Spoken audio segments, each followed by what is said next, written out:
$100 goor hore in loo sadaqeeyay rabtay laakiin markaan videogan arkay waxaan yani la share garay videogan waxaan $100 muku siiyaa qofkan waxaan igu tiray igu geey $100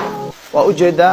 lambarka waxa u dambeeyo 36 walaasheedii joogto dalka Mareykanka ka soo gaarsiinay wadaadkan marka amoolaha ah ilaahay subhanahu wa ta'ala bedel ka qayr badan ilaahay ku siiyo isagana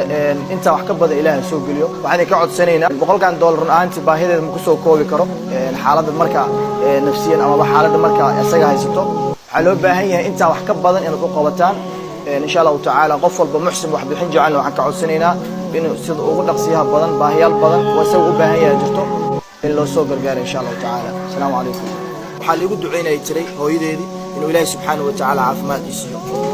واكا إلى يضعك بسوبرتي وشيء هذا كذا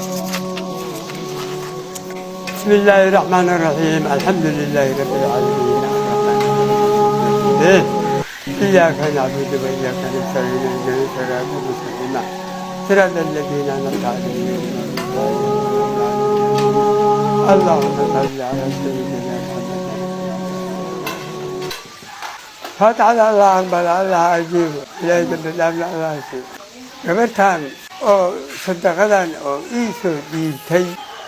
إلهي مرتك الله سامه وإلهي من عافمات إلهي نسيه إلهي بالله الله عجيب صدقان إيسو قبل إيسو دينتي واكا قبلاني ما كان ولا لهذا واكا قبلاني والما بديكم واكا قبلاني وإيسي